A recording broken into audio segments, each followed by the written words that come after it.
देखिए, supreme court का जो इख्तियार है, जो ज़िम्मेदार हैं, उनके ख़िलाफ़ कार्रवाई सुप्रीम कोर्ट के इख्तियारात के मुताबिक सुप्रीम कोर्ट कर सकता है। और उसमें जो ज़िम्मेदार होंगे उनके ख़िलाफ़ कार्रवाई होगी, चाहे वो वज़ीर ख़ज़ाना हो, चाहे वो वज़ीर दिफ़ा हो, चाहे वो इंटीरियर मिनिस्टर हों, चाहे वो प्राइम मिनिस्टर हों, जो भी ज़िम्मेदार होगा। तो इस टाइम के ऊपर बिल जो है असम्बली के अंदर लाना, और इस टाइम के ऊपर एक मामला जो सुप्रीम कोर्ट में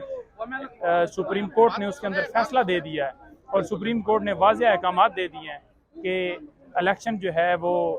इस डेट को करवाया जाए, तो फिर उसके अंदर कोई गुंजाइश नहीं बचती। कभी नोट का बहाना बनाया जाता है, कभी 100 मोटो के अंदर जो अमेंडमेंट्स के लिए बिल पेश किया जा रहा है, कभी वज़ीर ख़ज़ाना जो हैं वो कहते हैं जी कि हमारे पास बजट नहीं है, कभी कहा जाता है कि सिक्योरिटी के जो मामलात हैं वो हमारे पास पूरे नहीं है, हमारे पास जो पुलिस है वो कम है, कभी कोई टैक्स और कभी कोई। तो आइन के मुताबिक 90 दिन है, 90 दिन से ऊपर एक दिन नहीं जा सकता। जो सुप्रीम कोर्ट के अहकामात हैं उनको अमल करना हुकूमत और उसके रिलेटेड जो कैबिनेट या जो आगे ज़िम्मेदार हैं जिनकी ये ड्यूटी बनती है कि इलेक्शन फेयर करवाना, वो सारे इसके उनके ऊपर ड्यूटी आती है, चाहे उसमें इलेक्शन कमीशन हो या चाहे जो भी हो।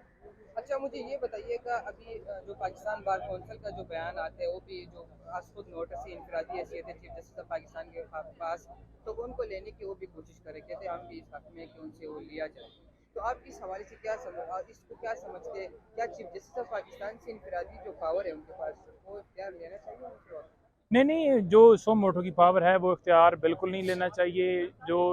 आइन है, जो सुप्रीम कोर्ट के रूल्स हैं, प्रोसीजर है, उसके मुताबिक जो चीफ जस्टिस साहब हैं उनका इख्तियार है कि वो बेंच कॉन्स्टिट्यूट करें, और वो पहले ही बन चुके हैं। जैसे आप देख चुके हैं कि असम्बली के अपना कानून है और अपने रूल्स हैं, इसी तरह मुख्तलिफ डिपार्टमेंट्स हैं जो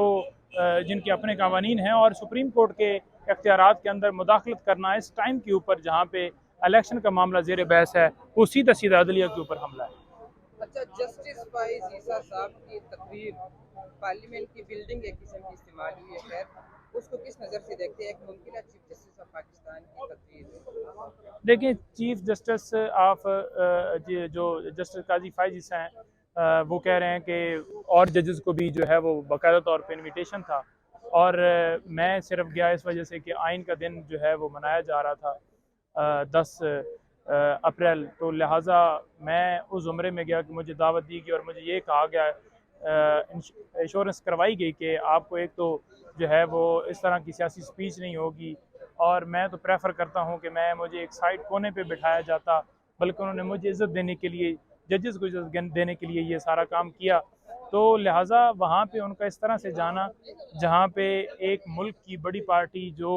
वहाँ पे मौजूद नहीं थी, और ऐसी सूरत हाल के अंदर वहाँ पे जाके इस तरह से जाके एक सियासी जो धड़ा है उसका हिस्सा बनना, तो ये बिल्कुल इसका ना आइन इजाज़त देता है, क्योंकि वाज़ेह तौर पे आइन के अंदर लिखा है कि जजेस जो हैं वो इंतज़ामिया से, या जो हमारी एडमिनिस्ट्रेटिव है, या जो भी हमारे पार्लिमान है, उनसे उनका कोई कंसर्न नहीं होगा और वो उनके साथ नहीं बैठेंगे। तो ये सारे कानून की खिलाफ वर्जी है। तो उस ज़मरे में भी अगर लिया जाए तो ये बिल्कुल गलत है, और जस्टिस काजी फाइज साहब को वहाँ पे बिल्कुल पार्टी का एक धड़ा नहीं बनना चाहिए था। इलेक्शन होते हुए नजर आ रहे हैं आपको 14 मई को? देखें, जो सूरत हाल नज़र आ रही है, इलेक्शन तो होने चाहिए, क्योंकि इंटरनेशनली तौर पे भी रात को मैं रशिया के एम्बेसडर के साथ बैठा हुआ था, और वो भी कह रहे थे कि सुप्रीम कोर्ट के अहकामात जो है वो नहीं मान रहे और इनको मानने चाहिए। तो बात यह है कि जो दुनिया है उसके सामने वाज़ह है कि सुप्रीम कोर्ट के अहकामात आ चुके हैं, लेकिन जो इसका मुर्तकिब होगा वो नायल होगा, उसको सज़ा होगी। और दूसरे नंबर पे ये है कि इस वक्त जो उनकी सूरत हाल है, कल सुप्रीम कोर्ट में वो तलब हैं, लगता नहीं है कि वो कल कोई अच्छी खबर लेके आएंगे। वो तो डिले टैक्टिक्स और जो उनके बहाने हैं वो करेंगे। अब डिपेंड करता है कि सुप्रीम कोर्ट उसके अंदर सुप्रीम कोर्ट के जो अहकामात हैं वो कैसे इम्प्लीमेंट सुप्रीम कोर्ट करवाती है, वो कल देखना पड़ेगा। अगर कोई भी बयान, कोई भी फैसला आता है तो खान साहब की क्या तैयारी है? खान साहब क्या कहते हैं? देखें, खान साहब की तैयारी इस वक्त तो उनको केसेस में, आज भी वो लाहौर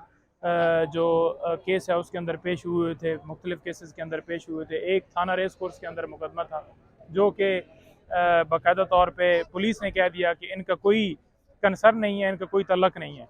तो लिहाजा खान साहब का जो लाए अमल है वो उसके हवाले से वाज़ेह है, और जहाँ पे लॉयर्स मूवमेंट है वो भी बिल्कुल स्टार्ट होगी। लॉयर्स पूरे पाकिस्तान में